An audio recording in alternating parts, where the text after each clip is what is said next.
kana wadanka Uganda ardayda wax ka barata wadankaasi Uganda ee Soomaaliyeed ayaa waxa ay yeesheen kulan ay kaga arinsanayaan waxbarashada wadankaasi sida warbixin warkaasi ku saabsan oo nagu soo diray wariyahayaga Cabdiwahaab oo nooga soo warama magaalada Kampala. shirkani oo ahaa mid ku qabsoomay habka fogaan aragga ah isla mar ahaantaana ay ka soo qayb galeen qaar ka mid ah gudoomiyaasha ardayda Soomaaliyeed ee jaamacadaha dalka Uganda ayaa waxa lagu arinsanayay sidii ardayda Soomaaliyeed ee wax ka barata dalka Uganda loogu baraarujin lahaa u dhabar adeegida waxbarashadooda xilligan adag ee lagu guda jiro maadaama muddo ku dhow 5 bilood ay xiran yihiin goobihii waxbarashada sababo la xiriiro caabuqa coronavirus-ka. gudoomiyaha midowga ardayda qaranka Soomaaliyeed ee dalka Uganda mudane Cabdiqaadir Cumar Cabdulle Fiidka ayaa intii kulankan uu socday kula dardaarmay gudoomiyaasha ka soo qayb galay shirkan ku dadaalida wacyigelinta ilaalinta midnimada ardayda Soomaaliyeed. waxaan jeclaa inaan idin xasuusiyo in gudoomiye walba uu ardaydiisa ku baraarujiyo in ay sameeyaan dadaal dheeraad ah iyo wax akhris badan maadaama marka jaamacadaha la furo kadib xaaladda coronavirus waxa ugu horeeya ay wajihi doonaan ay tahay galida imtixaanaadka taas oo runtii iyadana u baahan in markaasi loo diyaar garoobo. waxa kaloon idinkula dardaarmi lahaa jaalayaal inaad ilaashataan midnimadiina iyo midda guud ee ardayda maanta adinka garab iyo walaal isku ah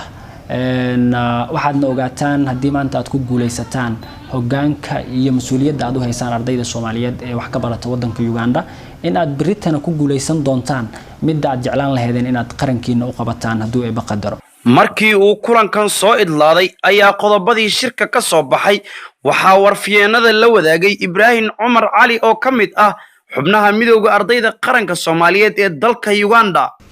maanta ay taariikhdu ku beegan tahay 25 bisha July sanada 2020 waxaa kulan ku qabsoomay aaladda hab arag fogaan ay ku yeesheen gudoomiyaasha ardayda Soomaaliyeed ee jaamacadaha dalkan Uganda iyo gudoomiyaha midowga ardayda qaranka Soomaaliyeed ee dalkan Uganda mudane Cabdiqaadir Cumar Cabdulle Fiidka oo shirka gudoominayay. ugu horeyn kulanka ayaa waxa warbixino ku aadan ardayda Soomaaliyeed looga dhageystay iyo gaabka ku yimid xilligani looga dhageystay gudoomiyaashii ka soo qayb galay kulanka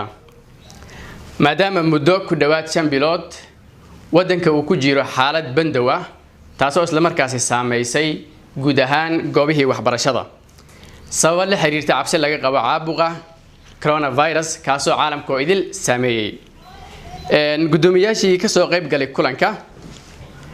ayaa run ahaantii si wanaagsan arrinka ugu warbixiyay iyagoo isla markaasna isla wadaagay arrimo dhowr ah kuwaas oo muhiim u ah ardayda Soomaaliyeed ee dalkani wax ku barato. sidoo kale kulanka ayaa la isku soo qaaday in loo dhaga nuglaado ardayda Soomaaliyeed caqabad kasta ee ku timaado maadaama lagu jiro xaalad aad u adag taasoo ka dhalatay cudurka safmarka ah ee caalamka saameeyay COVID-19.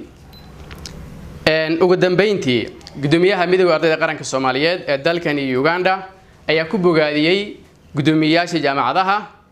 in ay ku dhiirigeliyaan ardayda isla markaasna ay u diyaar garoobaan imtixaanaadka ku soo wajahan kadib markii dib loo furo jaamacadaha. sidoo kale gudoomiyaha ayaa gudoomiyaasha kula dardaarmay in ay ilaaliyaan midnimada iyo wadajirka ardayda ay mas'uulka ka yihiin. waxaana ugu dambeyntii la isla qaatay in la bilaabo wacyigelin ku aadan ardayda Soomaaliyeed